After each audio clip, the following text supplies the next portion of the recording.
میرا سوال ہے کہ کچھ لوگ کہتے ہیں کہ نظر لگ جاتی ہے، کیا یہ سچ بات ہوتی ہے؟ نظر لگ جاتی ہے؟ جی نظر کا معاملہ جو ہے بڑا کنٹروورشل قسم کا معاملہ ہے کچھ، لیکن بہرحال ایک حدیث میں یہ بھی ہے، آنسل نے فرمایا کہ بچے کو اس کی ماں کی سب سے زیادہ نظر لگ جاتی ہے۔ اب یہ عجیب بات لگتی ہے، اس لیے کہ جب بچہ اچھا ہو، صحت مند ہو، اچھی گروتھ ہو رہی ہو، ذہین ہو، تو ماں سمجھتی ہے کہ میرا ایک فخر ہے اور میری تربیت ہے یا میری پرورش ہے جس کی وجہ سے یہ اس طرح ہو رہا ہے۔ تو اس سے بعض دفعہ اللہ تعالیٰ ہو سکتا ہے کہ اللہ تعالیٰ کی غیرت اس کو سبق دینے کے لیے کچھ ایسے حالات پیدا کرے کہ اس میں کمزوری آنی شروع ہو جائے۔ اس لیے ہمیشہ اچھی چیز دیکھنے کے بعد ماشاء اللہ لا قوت الا باللہ پڑھنا چاہیے، چاہے وہ بچے ہوں یا تمہاری اچھا کوئی کام ہو یا اچھی فصلیں ہوں۔ ذمہ دار جو ہیں ان کے لیے بھی یہی ہے کہ تم دیکھو فصل اچھی تو ماشاء اللہ پڑھو۔ لیکن بہرحال بعض لوگ حسد کی وجہ سے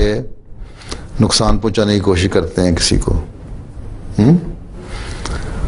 تو وہ ان کو کسی کو کوئی چیز اچھی لگی اور وہ اس میں نہیں ہے تو وہ بجائے رشک کرنے کو حسد کرتے ہیں، اور جب حسد ہوتی ہے تو پھر اس کو نقصان پہنچانے کی کوشش بھی ہوتی ہے، یا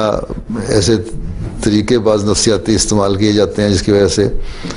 وہ جس میں اچھائیاں اور خوبیاں ہوتی ہیں اس پہ کچھ ایسا اثر ہونا شروع کر دیتا ہے کہ اس کی حالت بدلنی شروع ہو جاتی ہے۔ تو بعض دفعہ ایک توجہ جو ہے مسپریزم ٹائپ چیز ہے وہ بھی ایک ایسی حالت کی طرف لے جاتی ہے جو نیچے کی طرف لے جانے والی ہو۔ تو اس لیے ہمیشہ انسان کو جب اپنی خوبیاں بھی دیکھے، اپنی اچھائیاں بھی دیکھے، اور تو اللہ تعالیٰ کا شکر ادا کرے، ماشاء اللہ لا قوت الا باللہ پڑھے اور استغفار بھی پڑھتا رہے، تو پھر یہ نظریں لگانے والے کوئی نظر حاسدوں سے بچنے کے لیے دعائیں کرتا رہے۔ تو آن وسلم نے تو ہمیں بڑی دعائیں سکھائی ہیں۔ شیشہ بھی دیکھتے تھے، جب شیشے کے سامنے کھڑے ہوتے تھے تو اللہ تعالیٰ کا شکر ادا کرتے تھے، اللہ تعالیٰ نے مجھے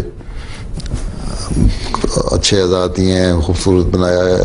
حسن دیا ہے، کامل اعضاء سب سلامت رکھے ہیں۔